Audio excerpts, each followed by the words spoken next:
kita hari ini mau ngobrolin tentang gimana nih kehidupannya Mas Mujab di Jepang.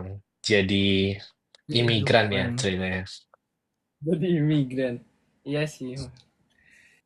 Kehidupannya ya sama aja sih kayak kehidupan biasa di Indo gitu. Cuma bedanya di sini ya paling kalau sistem kerjanya di sini tuh lebih ya kayaknya kayak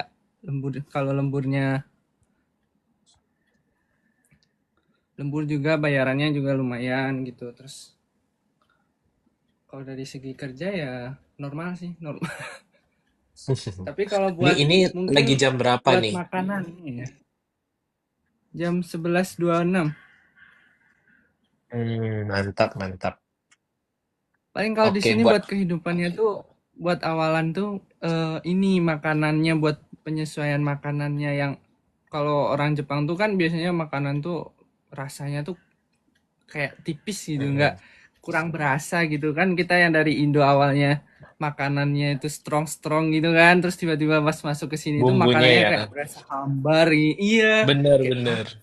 hambar banget gitu pas makan-makan tuh kayak ternyata mungkin itu salah satu cara hidup mereka biar panjang umur gitu kan menjaga pola Oh, makannya dengan menarik iya kayaknya menarik. kayak iya kayak kurang nggak terlalu kuat kan bumbunya jadi kayak rasa orang tua gitu kan biasanya kalau Mm, makan mm, tuh mm. kayak ya, itu Kalau boleh tahu udah berapa lama nih Mas Mujab di Jepang?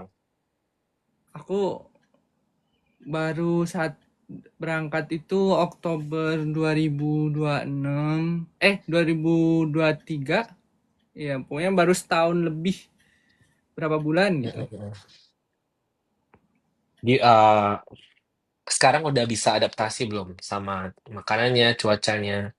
bisa alhamdulillah. Cuma kalau buat cuaca tuh kayak pernah kemarin tuh yang tiba-tiba panas nggak panas sih kayak sekitar 16 derajat terus tiba-tiba anjlok jadi 1 derajat Oke, oke. Kita itu sapa bikin penontonnya dulu ya. Teman-teman jangan lupa di-follow ya Mas Mujabnya. Jadi kita hari ini mau ngobrol gimana kehidupan Mas Mujab sebagai pekerja migran ya di Jepang. Mungkin teman-teman yang mau nanya gimana prosesnya untuk bisa kerja di Jepang, bisa di komen, bisa ditanya langsung sama Mas Mujab, mumpung hari ini kita lagi ngobrol-ngobrol. Ah, untuk perkenalannya, kalau saya sendiri, saya saat ini lagi di Amerika, saya sedang kuliah. Mas Mujab lagi di Jepang. Jadi kita beda jam nih ceritanya live-nya. Teman-teman, bedanya 12 jam ya mas. bener. Di sini udah jam 10.30 malam. Di sini Jadi jam 11.29 siang. 11.32. Oh ya, Ya, 9, udah siang ya. 19.29. Nah, 11 Berarti beda setengah berapa jam 12. dari Indonesia? Kalau dari Indonesia lebih cepat Jepang 2 jam. Oke, oke. Oh ya, buat teman-teman yang lagi puasa, semoga puasanya lancar ya. Oke, jangan lupa teman-teman di-follow. Buat yang mau nanya, bisa di komen ke Mas Mujab. Oke, kita sekarang bahas eh sebenarnya dulu itu kenapa mau ke Jepang, Mas? Gimana ceritanya tuh? Apa ya dulu tuh nggak kepikiran sebenarnya kayak Soalnya ini masih apa muda banget kan, Masnya? iya masih muda banget belum belum belum belum menemukan arah gitu kan terus karena dulu kan aku SMK buat daftar SMK kan terus kalau mau lanjut ke kerja itu kan agak susah ya ijazahnya apalagi ijazahku kan ijazah kesehatan yang basicnya tuh Mm-mm. kayak susah diterima di bidang mana-mana gitu kayak ya harus kesehatan juga gitu kan terus Iya. ya hasil lihat lihat promosi kakak kelas tuh kayak oh ternyata ada nih yang ke Jepang jalur apa gitu ternyata jalur swasta gitu oh ya udah akhirnya mutusin buat masuk LPK-nya LPK-nya ada di Cikarang namanya LPK Nagomi Itu Oke, udah. oke. Eh, mungkin bisa dijelasin dulu LPK itu apa, Mas Mujab? LPK itu lembaga, aku kurang ngerti ya singkatannya, cuma LPK itu Lembaga tempat, nggak tahu aku buat singkatan. persiapan persiapan Iya, untuk kerja ke luar persiapan buat negeri, kerja benar ya? ke luar negeri gitu kan. Terus Oke, oke. kalau LPK itu kan, kalau buat sebenarnya banyak cara buat pengen pergi ke Jepang itu, kayak bisa juga kita mandiri gitu. Terus ada Mm-mm. juga lewat LPK, sama ada juga jalur pemerintah. Kalau pemerintah itu nanti jalurnya BP2MI.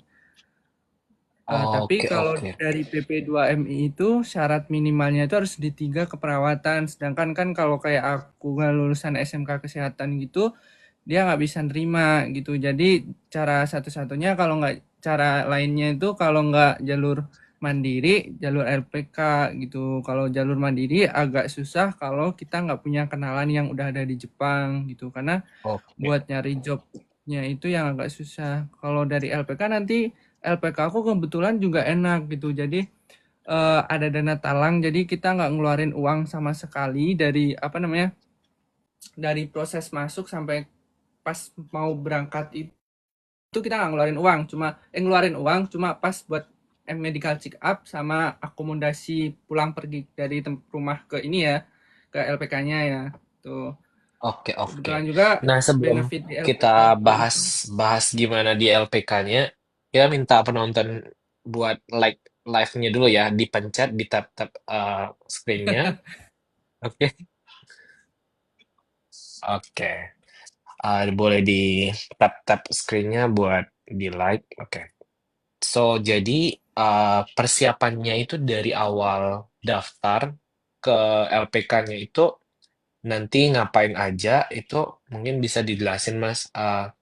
Daftar ke LPK-nya, terus begitu daftar itu ngapain aja?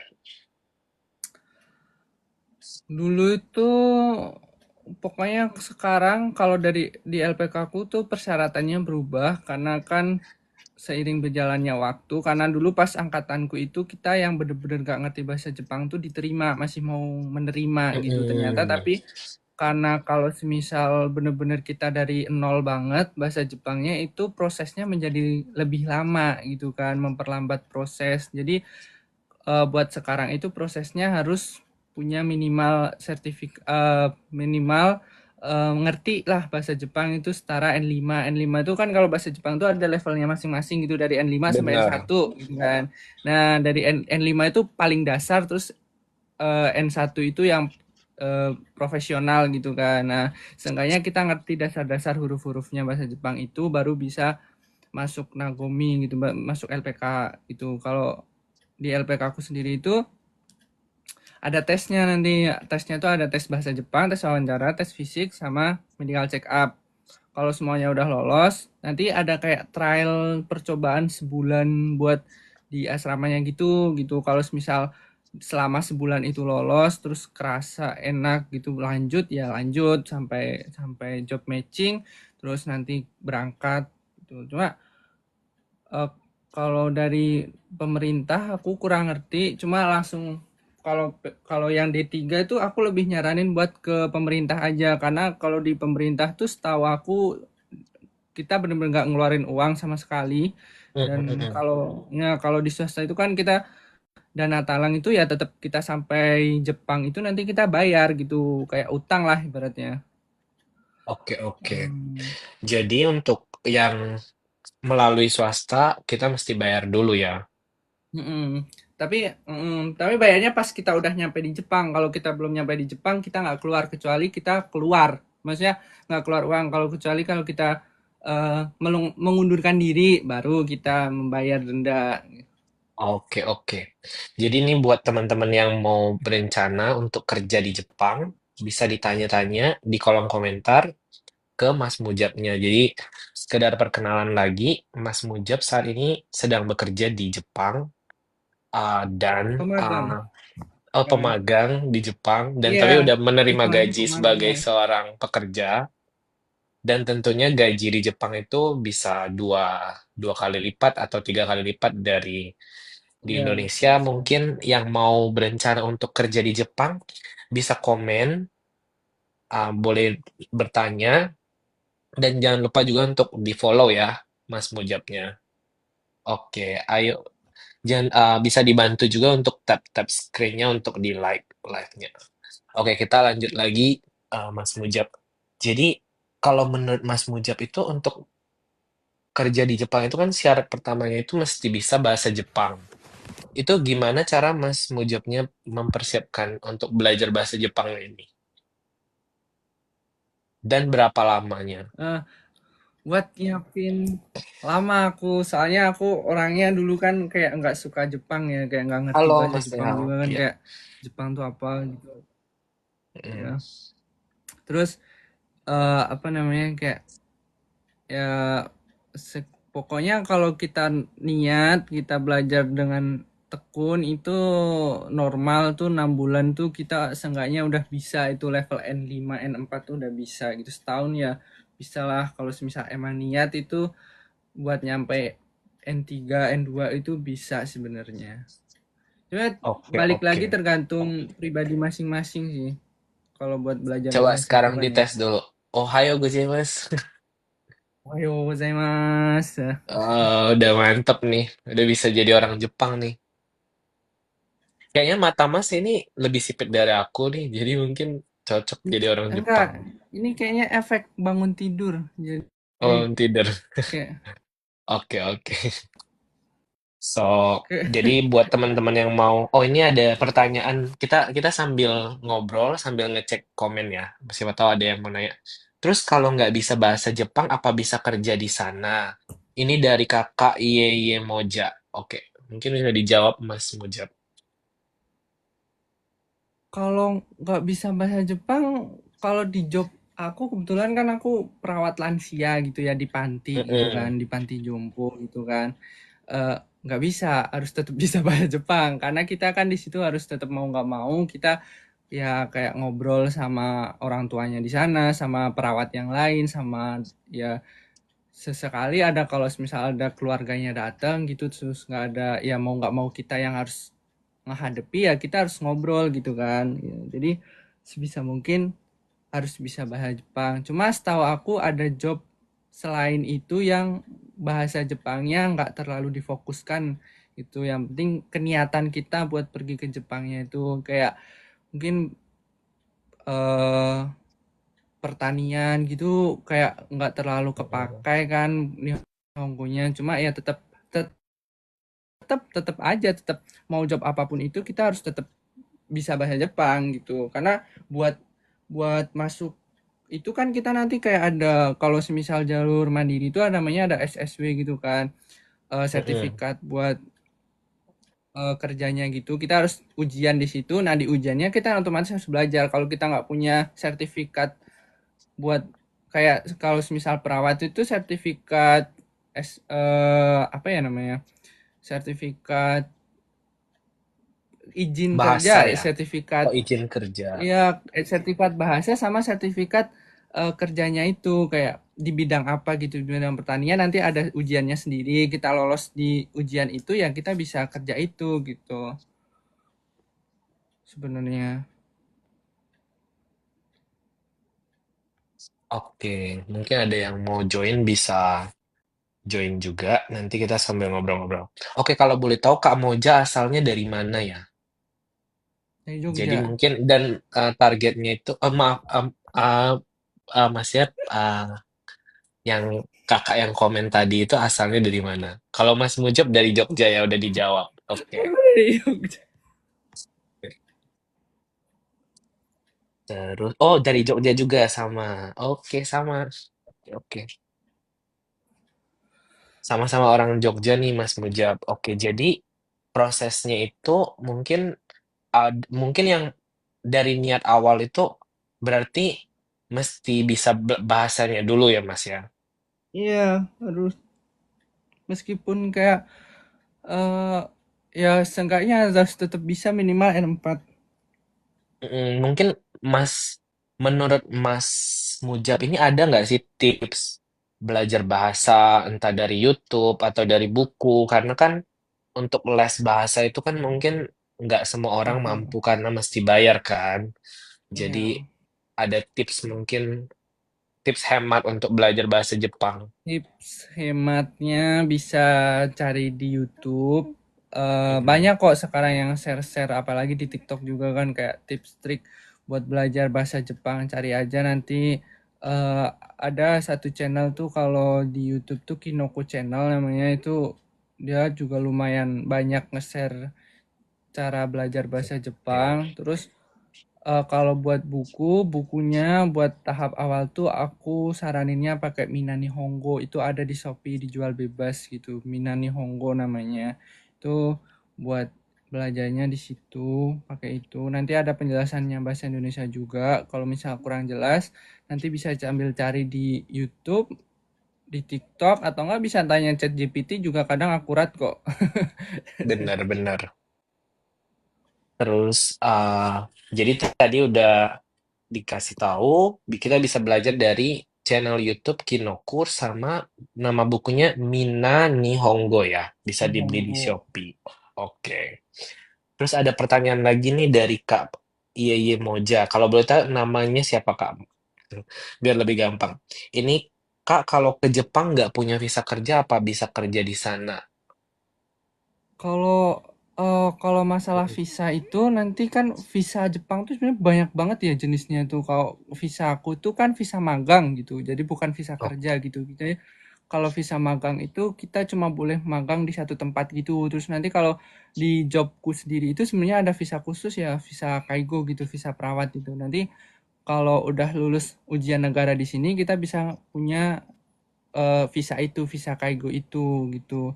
Cuma kalau masalah visa sama kayak gitu tuh pasti udah diurusin langsung sama pihak perusahaannya. Jadi nggak usah khawatir. Jadi kita juga nggak bisa kerja secara ilegal ya, terus berangkat terus kerja itu nggak bisa kayak kita cari perusahaan dari Indo, kita wawancara keterima, nanti perusahaan yang ngurusin semuanya kayak visa terus dan sebagainya, dokumen.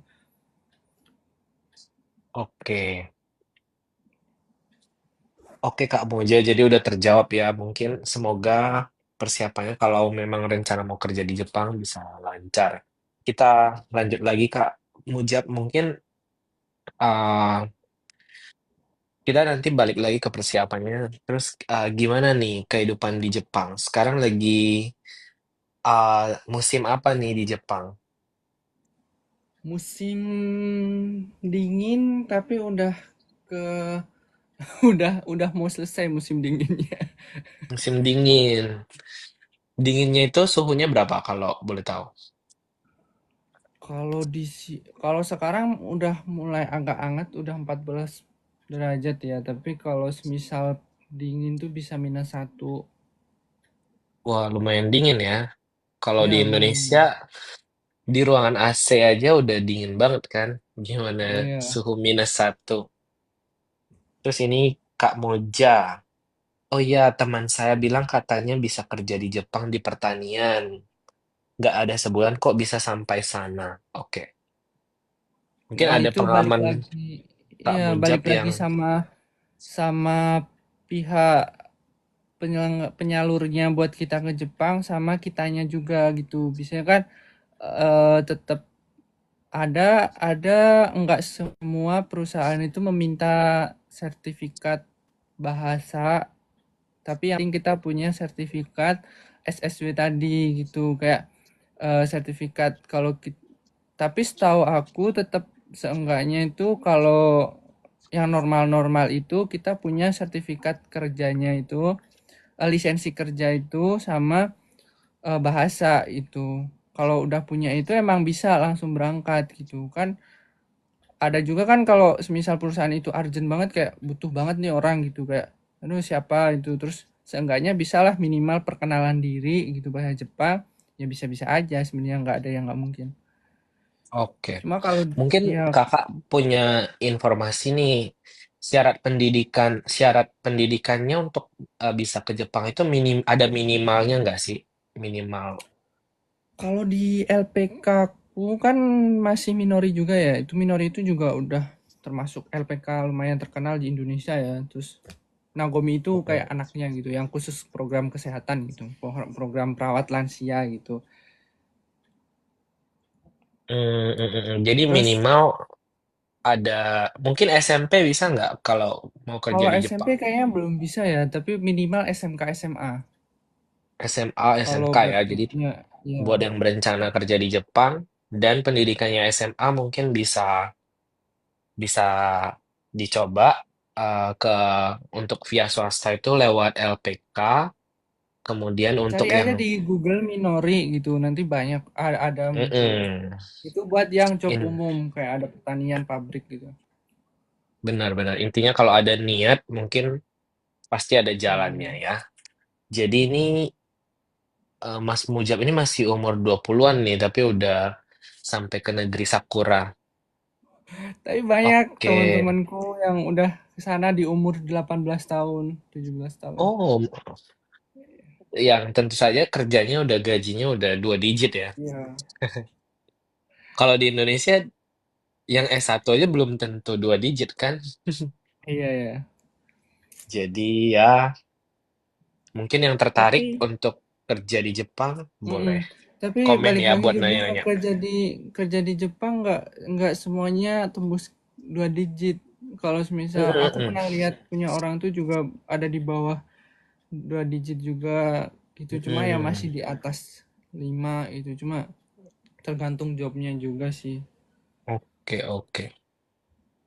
Terus ini dari Kak Moja, apa itu kayaknya nggak bisa bahasa Jepang deh temennya. Apa jangan-jangan temennya nipu ya? Mungkin bisa dicek dulu posisi temennya udah di Jepang belum gitu. Tapi harusnya bisa ya Mas ya, asalkan minimal Ya. pendidikannya SMA Mm-mm. dan mungkin minimal bisa bahasa Jepang yang standar Mm-mm. gitu ya. Oke, terus kita bahas ini. Berarti Mas ini dari Jogja waktu itu LPK-nya di Karawang ya? Sekarang, Cikarang, Cikarang. Cikarang, Cikarang. Oke. Kenapa milihnya di Jepang, Mas? Kan bisa aja di Taiwan atau Hong Kong. Mungkin ada Karena balik lagi itu tadi alasan di awal aku tersendiri. emang nggak Hmm. ada kepikiran buat sampai ke Jepang kan. Cuma karena Mm, ada mm, kakak mm. kelasku yang udah sampai ke Jepang lewat LPK itu terus kayak ya udah nggak kepikiran buat kayak ke Jerman atau ke Australia atau ke Hong Kong negara lainnya tuh nggak ada. Jadi kayak oh ya udah itu udah ada LPK yang jelas gitu kan. Ya Mm-mm. udah masuknya ke Jepang itu nggak ada pikiran yang lain. Bener-bener. Jadi terinspirasi dari kakak kelas ya, terus coba. Iya. Dan udah Oke, terbukti juga kan ya. bener. Tapi mungkin benar juga karena untuk ke luar negeri itu kan jauh dari keluarga dan memang Iya. harus uh, kenal sama institusi yang memang udah terpercaya ya. Jadi kita bisa aman juga nanti sampai di luar negerinya. Oke,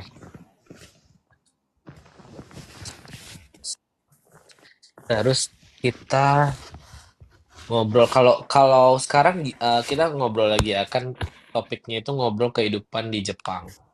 Jadi kalau misalnya sekarang tuh makannya gimana Kak kalau di Jepang? Makannya apakah masak sendiri atau makan makanan Jepang setiap hari Mas, atau gimana? beli kadang kalau semisal capek ya beli gitu. Kalau kalau semisal pengen hemat ya masak gitu. Cuma kadang masak kadang beli nggak nentu. Cuma kalau beli juga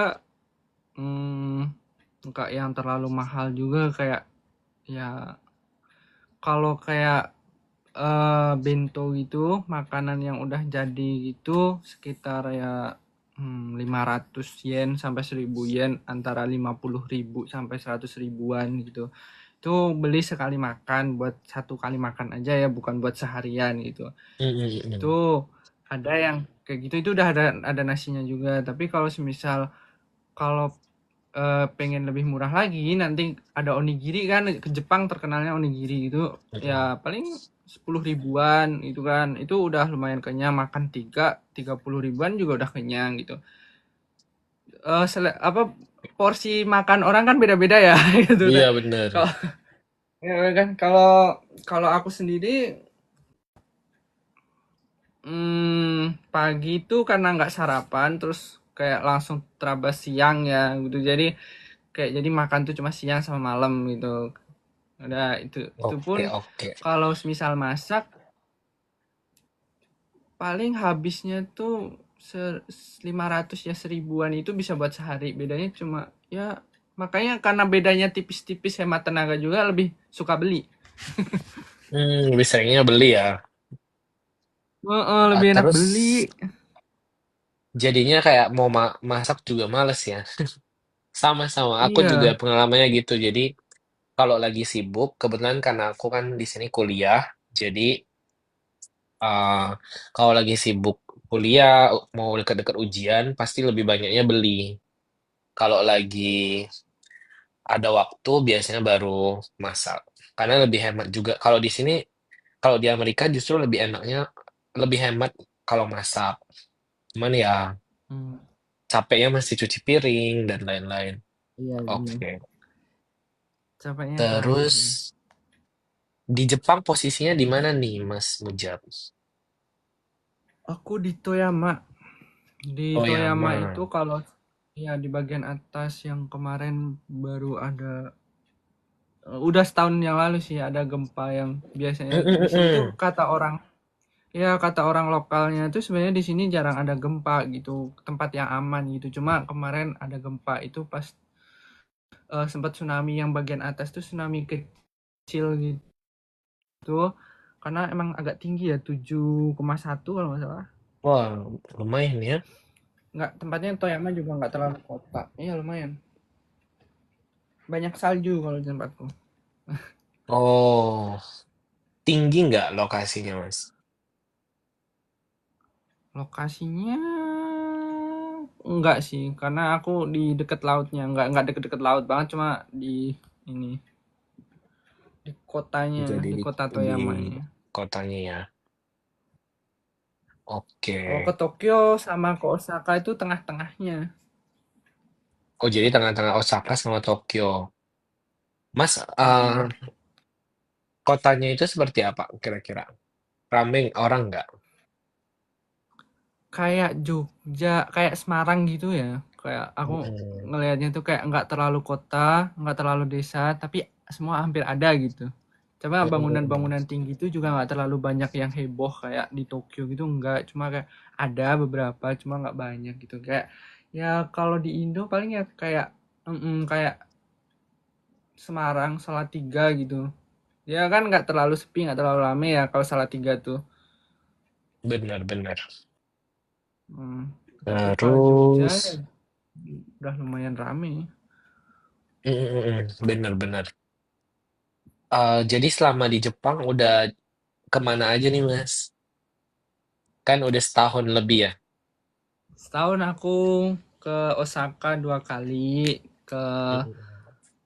Tokyo 1 kali, terus ke Shirakawa-go 2 kali, sama ke Sogawayuran tuh yang tempat sungai kayak Swiss gitu yang kita naik kapal Mm-mm. itu pernah sekali.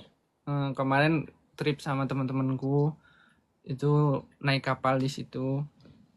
Wah, seru banget ya di Banyak sana kok. ya. Kayak kalau orang Indo tuh banyak kalau misal liburan tuh pasti ke situ. Udah sepaket sama Oke. Shirakawa-go biasanya. Kalau keluar Udah. kota gitu biasanya bawa mobil, sewa mobil atau gimana? Atau naik kereta? Kalau kayak trip sendiri gitu, kalau nggak ketemu teman gitu ya kita naik kereta cepet. Wush. Naik Oh, Shinkansen. oh mantap ya. Jadi udah setahun kan tahun lalu ya, bus di Bandung, Jakarta. Itu udah pernah ngerasain belum? Belum, Kereta kan cepat aku udah Jakarta. udah udah di Jepang. Udah di Jepang, malah langsung Udah di ngerasainnya yang Jepang. kereta cepat Jepang ya. Oke, oke. Terus Jaringan aku jelek. jaringan. Di Jepang tuh jaringannya gimana? Suka ini nggak? Suka hilang-hilang nggak? Kalau iya, kalau sebenarnya kalau kita beli kuota sendiri itu nggak bagus lancar biasa Mm, mm, normal. mm.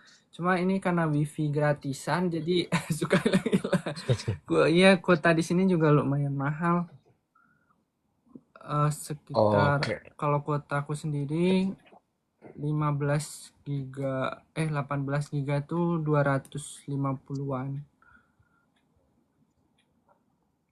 lumayan mahal juga ya. gitu. Oke, Iya, oke. lumayan Terus mahal. kita balik lagi ke gimana persiapan Mas ya. Oke, jadi dulu belajar bahasa Jepangnya kan sendiri tuh. Berarti ketika Hmm. udah selesai, udah belajar bahasa Jepangnya, baru daftar ke LPK atau setelah di LPK masih belajar lagi bahasa Jepangnya? Aku semenjak tahu ada program ke Jepang itu, sama aku yang minat buat ke Jepang itu kayak ayo cari biar nggak yang kaget banget kan, kayak ayo kita les bahasa Jepang. Aku dulu les bahasa Jepang itu berapa kali itu cuma kayak ngerti apa namanya, ngerti hiragana sama katakana sama dasar-dasar banget itu, jadi aku Mm-mm. les dulu sebelum masuk tuh, les dulu abis itu aku masuk lagi, nanti belajar lagi, Jadi, jadi belajar terus. oke. Jadi sampai saat ini juga masih belajar ya? Masih harus Oke, gitu. oke. Itu di belakangnya kayaknya ada jaket-jaket tuh. Oh, dingin banget ya di Jepang. Iya, terlalu banyak jemuran. Oh Oke, iya, oke. kalau musim dingin itu kan kita kan nggak bisa jemur di luar ya. Jadi kita pakai Mm-mm. pemanas gitu, AC Danbo namanya itu. Ya nanti bisa kering sendiri, makanya dijemur di situ. Mm-mm. Di sini, kalau di sini itu biasanya kita pengeringnya itu ada. Jadi kayak kita kok laundry baju, Hmm. biasanya udah ada cucinya, langsung dikeringkan gitu. Kalau di Jepang gitu juga nggak? Ada, iya sama Ada sama juga sama. Cuma sama kan ya. Oke. kalau kayak gitu terus kan boros ya, kayak Iya, iya, gitu. iya. Oke, oke. Di sini juga dikasih mesin cuci, itu udah Mm, ada mm, mesin mm. cuci, makanya tapi mesin cucinya ya juga mesin cuci kecil, nggak ada pengeringnya yang bisa terlalu kering gitu, makanya tetap harus diangin-anginin. Oke, oke. Terus kalau di ruangan itu kan eh, kalau di luar itu kan dingin ya. Kalau di dalam ruangan itu pakai pemanas ya Iya pakai, atau AC atau AC. iya pakai kayak gini, pakai AC juga, AC-nya bisa dua dua jenis, bisa pemanas bisa sama pendingin, kayak AC Jadi sama dalam satu pemanas. mesin itu udah ada AC-nya sama Heeh, pemanas ya. heeh, Wah, heeh. canggih banget ya. Iya jadi Kalau di Amerika tuh nggak kayak ada, jadi kayak pemanas aja. oh kalau di sini hampir kayak mobil juga itu bisa buat pemanas, buat Hmm, AC di mobil itu sama-sama juga di sama. sini juga ada. Jadi kayak bahkan di kursinya juga ada pemanas. Aku pertama kali datang sini tuh kayak kaget gitu loh, ini dingin di luar tapi kursi di mobilnya bisa hangat gitu. Oke. Jadi kalau di total nih dari awal Mas berencana buat ke Jepang sampai akhirnya berangkat itu kira-kira berapa lama? Mulai dari awal. Karena kalau buat aku sendiri itu karena kemarin juga pas aku masuk 2020 itu kan karena ada COVID juga ya. Mm-mm. Jadi kan sempet ke cuti juga, sempet kerja juga. Jadi aku kelamaan sebenarnya 3 tahun prosesnya. Cuma Mm-mm. kalau normal itu setahun udah pada berangkat kok. Jadi tergantung Setahun masing-masing orang rata-rata. ya. Heeh, Rata-rata setahun heeh. ya. Oke, oke. Rezekinya juga kan. Benar-benar. Nggak terasa nih kita udah live hampir 40 menit, Mas. Mungkin Iya. next kita bakalan bahas lagi buat yang topik-topik yang sekitar persiapan ini. Jadi untuk hari ini mungkin kita ini dulu ya. Kita habis ini ngobrol Iya, iya. ngobrol santai aja. Ngobrol Oke. santai. Eh, so far ya lumayan lah ya. Jadi ada yang bermanfaat juga live kita, ada beberapa yang nanya. Mungkin next time kita bisa sambil growing channelnya, bisa makin banyak yang dapat manfaatnya juga. Next time mungkin Ya, besok. bisa masnya jadi hostnya, nanti aku Iya, yang ini ditanya-tanya. besok aku yang nanya nanya Mas Joko buat Siap, gimana ini LPDB. Yang diminati banyak orang ya, termasuk siap, saya siap. sendiri gitu kan. Tenang, tenang. Pasti, pasti, pasti. Karena aku juga, aku udah umur 30 juga baru dapat beasiswanya kok, tenang aja. Jadi, Mas kan masih muda banget nih, masih bisa persiapan. Iya, tapi kan Aman lah. ya, Cuman ya, sama juga mungkin kalau dari aku sendiri, hal yang paling sulit itu persiapan bahasa ya. Karena kalau di Amerika kan bahasa Inggris. ngomongnya bahasa Inggris, dan di sini itu bukan buat kerja tapi buat kuliah. Jadi tantangannya ya mungkin lebih berat karena kita mesti dengerin profesornya ngomong, Iya, ngajar gitu. benar, benar, benar. So, Bahasanya sama lebih kurang lebih. penting. Aha. Mas, hari ini kerjanya jam berapa? Jam 5 sore. Oke, Cuma berangkat berarti jam 4. habis ini Cuma habis ini istirahat dulu lagi atau tidur lagi dulu atau enggak? biasanya nyiapin buat makan terus tidur. Ya, ya, ya. Ya, ini kayaknya kelihatan wajahnya udah lelah. Bangun tidur juga soalnya. Oke, oke. So, kita mungkin live-nya kita mau akhiri lagi. Pas banget ini udah 40 menit. Oke. Ya, Thank you banget Mas Mujab sharingnya. Mungkin ya, next time terima kita kasih. bisa gali lagi lanjut nih gimana persiapan buat ke Jepang, gimana live di Jepangnya so far. Dan Besok tukeran nih, aku yang jadi ya, host balik ke siap-siap. Amerika gimana kehidupan Amerika. Oke. Sip-sip. Sampai ketemu lagi. Kita ngobrol-ngobrol lagi nanti. Oke, see you. Oke, see Bye. you.